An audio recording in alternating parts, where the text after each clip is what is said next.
Mark Zuckerberg, the most powerful man in social media, the controversial CEO of Facebook who everyone loves to hate. But what's there not to like? He created a platform that billions of people use every single day. His empire doesn't just include Facebook, but Instagram, WhatsApp, and even virtual reality through Oculus. Zuckerberg has achieved more before the age of 40 than most people do in an entire lifetime.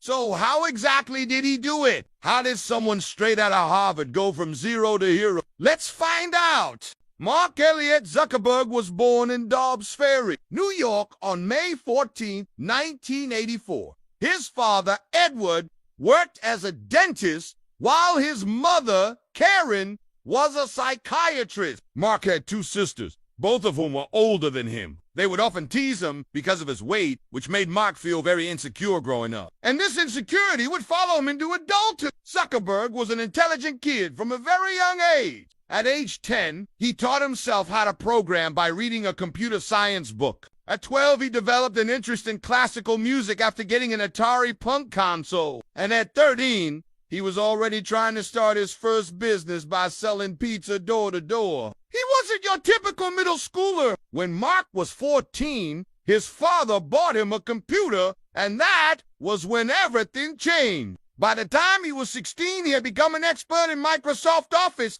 and was even hired by his dad to manage the Office network. After graduating from high school, Zuckerberg enrolled at Harvard University to study psychology and hoped to join the Peace Corps after graduation. However, he soon realized that studying wasn't easy and dropped out after just 2 weeks. Zuckerberg was far from being a nerd. He was a popular guy who knew how to throw a party. But as the saying goes, good grades don't always mean good luck. While Zuckerberg was doing well socially, he was doing terribly academically. He barely managed to pass his classes and began to feel miserable.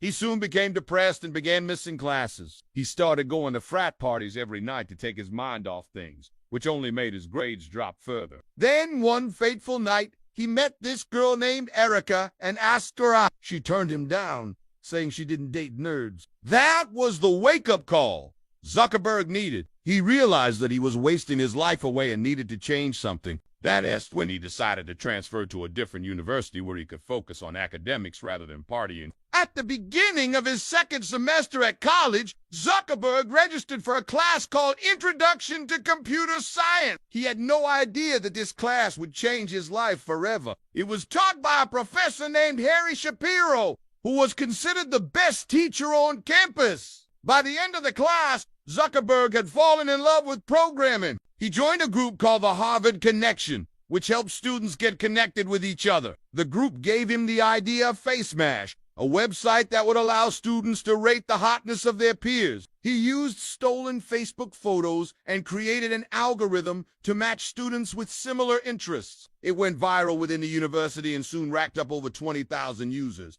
But Zuckerberg's success was short-lived. The dean of Harvard College found out about FaceMash and shut it down. Even though FaceMash was a huge success, Zuckerberg knew he couldn't keep doing what he was doing. If he wanted to make something of himself, he needed to get a real job. So during summer break, he took an internship at a startup called Microsoft. There, he met some of the brightest minds in the industry and learned a lot about programming. But after the internship ended, he went back to Harvard and abandoned his studies once again. Instead of focusing on his classes, he spent all his time working on new projects, trying to come up with something that would change the world. That's when he met Eduardo Saverin, Andrew McCollum, Dustin Moskovitz, and Chris Hughes. Together, they came up with the idea of Facebook. The name originally came from the Latin word facere, which means to make. They wanted to create a website that would help students make new friends. Zuckerberg wanted to call it Facebook, since it would be a place where people could share their face or faces. They built the initial version of the site in Zuckerberg's dorm room using PHP and It wasn't anything special, but they planned to expand it in the future. They made the site exclusive to Harvard students so that they could test it out before releasing it to the public. Soon enough, over half of all Harvard students had signed up, but it wasn't long before the media found out about it and started calling it the Facebook. This gave Zuckerberg and his team the idea of expanding the platform to other universities. They allowed students from 8 neighboring schools to join, but they soon realized that they needed more than just students. If they wanted to grow, they needed to attract adults as well. By the end of 2004, Facebook had 1 million users and was the fastest growing website in history. But behind the scenes, things were falling apart. Zuckerberg had been spending money like crazy, and the company was in dire need of funding. In order to save the company, Zuckerberg and his partners agreed to sell a 50% stake in the company to investors for $45 million.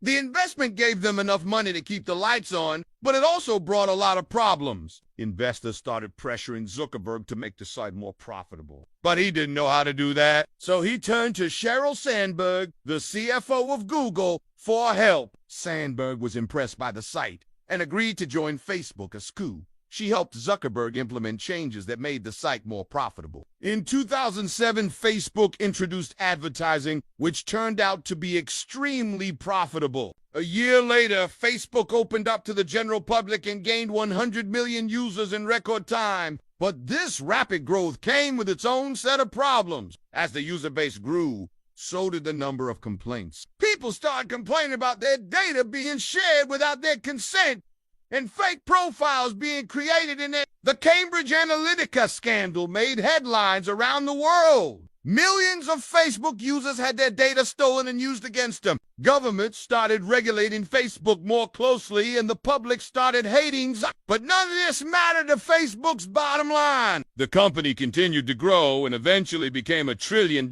company. Zuckerberg is now the most powerful man in social media, and his empire continues to grow. But he hasn't been able to shake off the negative publicity. Many people still hate him and believe that he's a fraud. But that doesn't bother Zuckerberg anymore. He knows that he's created something that the world loves, whether they admit it or not. Many people see Zuckerberg as a villain, but we have to admit that he's a brilliant programmer and entrepreneur. He saw a problem and created a solution. He took risks and bet everything on his ideas. He wasn't afraid to fail, and when he did fail, he picked himself up and started again. That's the kind of determination and resilience that we all need to learn from. But what about his flaw? He was known for being arrogant and insensitive. He was willing to sacrifice his users' privacy for profit, and he was even accused of stealing. It's important to remember that he's just a human being. He's not perfect, and he's made mistakes in the past. But that doesn't mean that he's a bad person. We all make mistakes,